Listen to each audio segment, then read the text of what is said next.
Hey guys, we are Bold Bald Beauties, and today we are here with our mother, and we are gonna do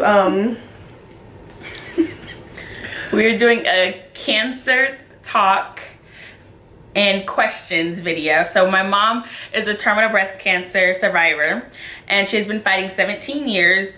So today we're just gonna ask her some questions and give you guys a little bit more information about cancer and what young women out there could do to detect breast cancer in their own life. Okay. Okay, so the first question was, when were you diagnosed and at what age? Okay, well, a lot of the viewers out there would probably have read a lot about my story, but I was originally, my first diagnosis was at age 31, and I was diagnosed first time in 1998, November 1998.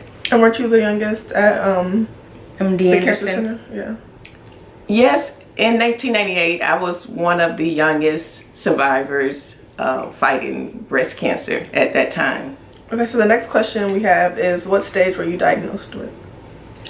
I originally was diagnosed at stage 3 breast cancer. I have had 2 additional diagnoses since then.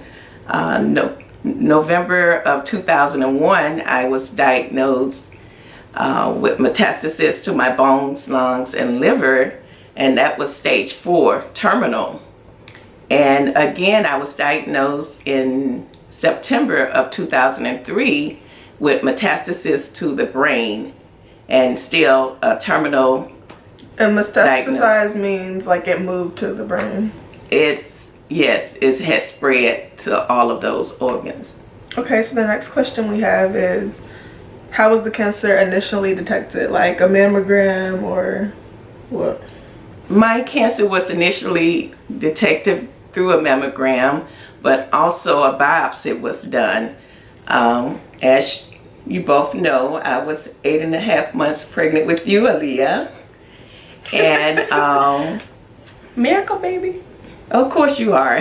Miracle mom too. And of course I am. But I found the lump under my arm, and there was some concern, but because I was pregnant at the time, my gynecologist didn't think that it was anything in particular cancer at that time. He thought it was just milk ducts. And me, being a naive 31-year-old, happy-go-lucky pregnant person, just excited about carrying my second child, I went along with that until several months had gone by, and I noticed that the lump was getting larger and larger. And I went back to my gynecologist, and he even made the statement, "Well, Terlisa, if you insist." Yes, I insist at this point. This lump is getting larger. We need to go further and find out what's going on here. And lo and behold, I left work. I'll never forget that day, November 9th, 1998. I left work early, told my co-workers I'll be back. I'm just going down for a mammogram. Still, at that time, I did not think it was cancer. Of course not. But I went in and had the test, had a mammogram, and the biopsy was done because the surgeon at the time, she knew. After an interview with her months later, she knew that it was cancer at that point, when she did the biopsy. And that's why they say it's important to get your mammograms, like checkups and stuff. Most course. definitely. Yeah. Most definitely. Okay, so the next question is, how did you feel when you first received the news? Very shocked. I was very shocked. What am I going to do? And again, I'll never forget when the surgeon, it was a surgeon there and also an assistant. And when they told me I had breast cancer, one of the first questions I asked was, would I be able to breastfeed my baby?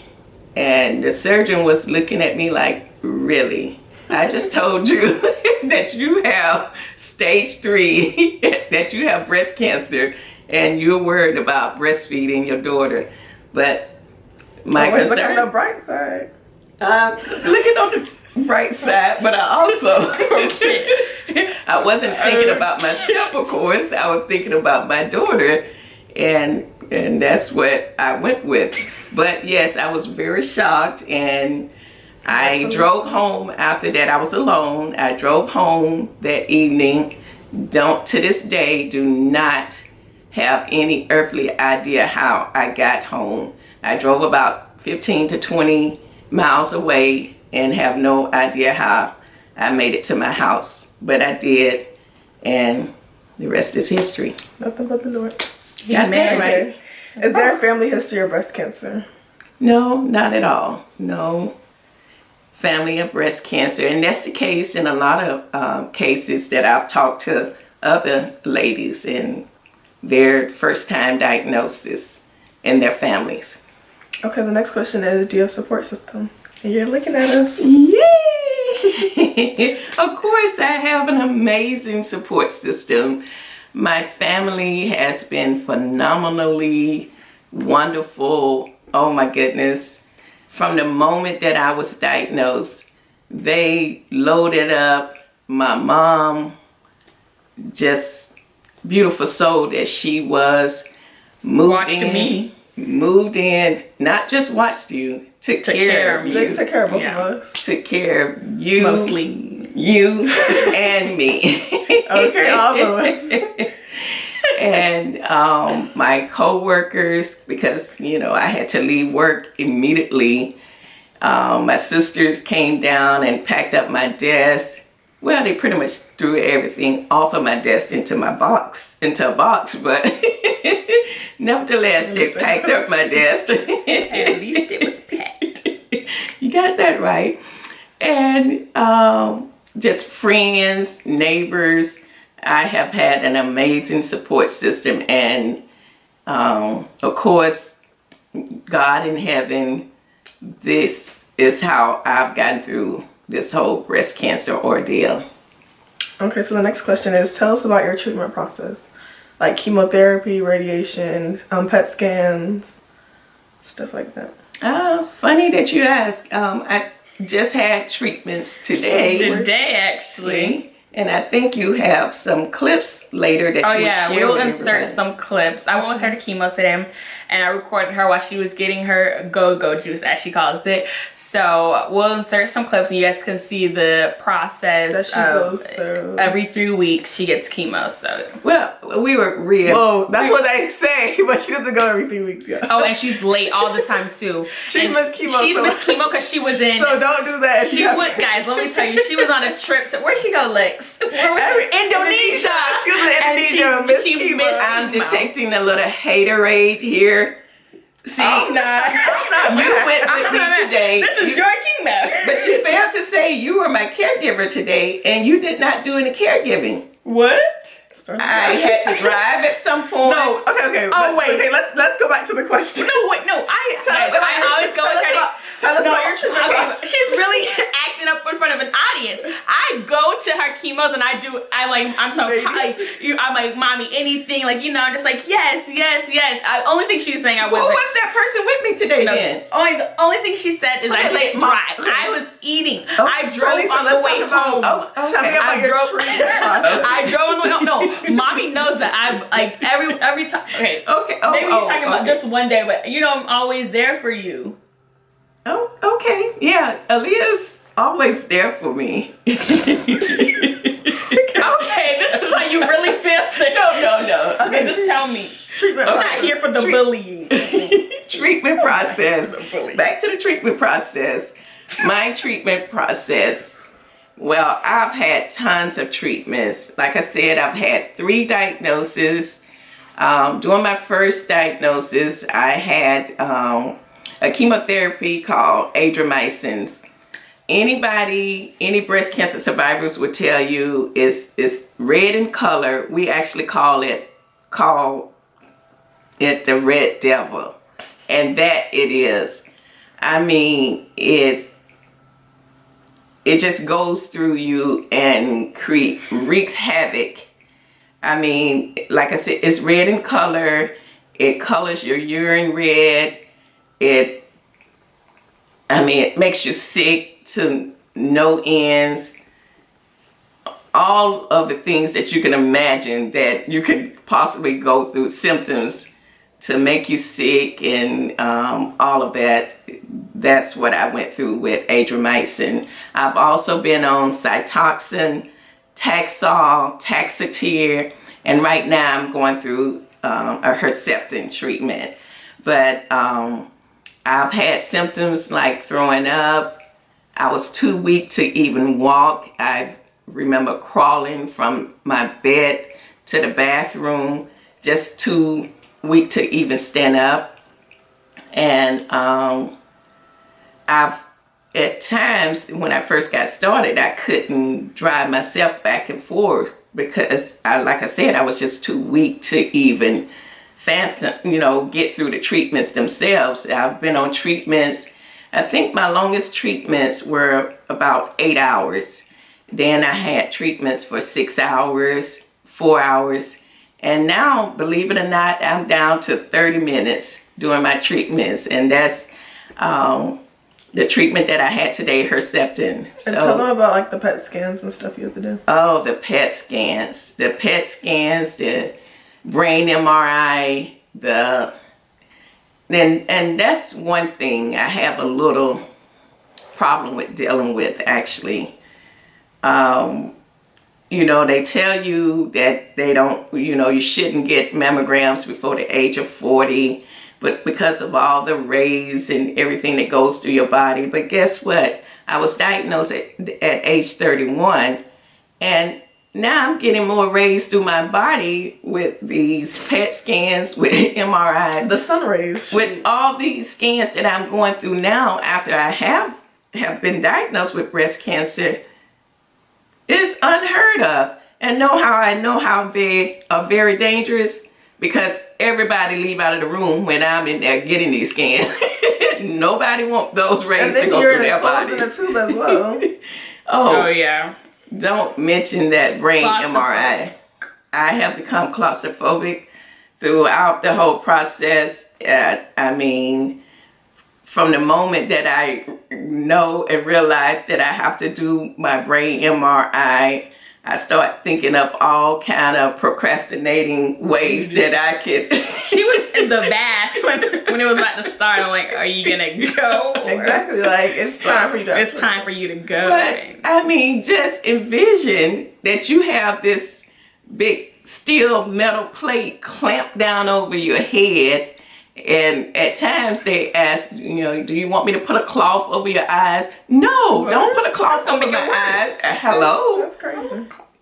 But I have to do this to save my life, to get another day of life, another day of living. So, that's part of the process. I will continue to do those brain MRIs to, monitor my brain tumor. I would continue to do those PET scans to make sure there's no additional cancer. And if there is, my doctors, my medical team will know what to do and how to channel my medicines and everything. So, it's a part of the process, and I will get through it. Okay.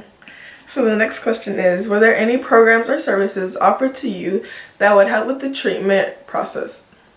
Oh, yes. I have my treatments at MD Anderson, formerly MD Anderson Cancer Center. It is now UF Healthcare Cancer Center. And we have tons of programs. Make-A-Wish. That are, catered to helping cancer survivors. Yoga. And then she also has Terlisa Fights, which is her nonprofit, where she talks to other breast cancer survivors about her story and how to mentor and give other young ladies hope and going through their journey as well. Look at you, Alexis. Yes, I started a nonprofit organization called Terlisa Fights, and it's a small organization. www.terlisafights.com. And it's because I've been through this whole process, and I wanted to give back to other survivors, whether mentoring, telling them my story, trying to get them through, you know, those little things that I know that are out there and common in all breast cancer all cancer survivors for that matter. You know, I've picked up heating pads for other survivors, you know, help pay bill here and there. Like I said, those small things that makes a big difference in a cancer survivor's life. And I love giving back. I love supporting other cancer survivors. Okay, and our last question is, what message would you like to provide women in the community? One of the main messages I would like to provide women, young ladies, is to get checked. Do not ignore any signs. In my case, the lump was more under my arm, and I kept going back to my gynecologist at the time, and you know, I feel that it's something, you know, you know your body. You will notice a difference in your body when something like that is going on. Don't ignore it. We as women, young ladies, you know. And isn't there like certain ways to check the boob? Like you're supposed to like lift your arm and then like check around it. Yes, and it's better to lay flat. You can detect a lump better that way. I feel it more. So Yes. always do like self-check. You Most can do it definitely. in the shower anywhere. In the shower, They have it's a a little great shower place. card. Yeah, we have a shower card check in our card shower. It tells you what to do. Oh yeah, I placed those cards, detection cards, in all bathrooms. I would put them in rooms, bedrooms, wherever that I can get some attention. Because again, I would not want anyone, and I mean anyone, to go through what I've gone through. I mean, I literally fight for my life on a daily basis. I go to bed in some type of pain, and I wake up in some type of pain. And that's nothing that I would want to see anyone going through. So please check your body out. Look out for those signs. And remember, 1 in 8 women will be diagnosed with breast cancer. And, you know, it is what it is. And my advice to you is live life with the utmost, you know, fulfillment. Enjoy each and every day. I joke around about it. I was at the cancer center today, and I was on my high and walking around and, you know, waving here, talking there. And at one point, you know, the chemotherapy got me, and before I knew it, I was like, and a moment later, I was snap out of it and back at it again, right? Mm-hmm. So live life to the fullest, whatever it is, and just make the best out of it. All you can do is pray, continue to live. You only get one life, so live it to the fullest. Most definitely. Live your life, babe. Okay. Ah, get out of here. You guys have been reading the book of life from Terlisa Fikes. I love it. But yeah, ladies, stay checked. So the main thing, self-checks, get mammograms, and just Pray and pray some more. Watch, fight, and pray. Well, this concludes our cancer chat with our mom who has breast cancer and has had it for 17 years. So if you guys have any other questions or any other videos you'd like to see her in, let us know in the description box below. And also, oh yeah, we reached 100 subscribers. So we will be doing a giveaway. So in our little giveaway, we will have just various little necessities that we beauties live by. Exactly. So a few things would be ColourPop, Starbucks, to name a few. And to enter, We'll have, we'll have all the details below. Down below, yeah. So if you're So like make sure wondering, you yeah, just answer. look in the description box and it'll be there to enter. But thank you guys for subscribing and thank you guys for watching and we love you all. Yeah. Bye, dog. I love it. Bye. Bye.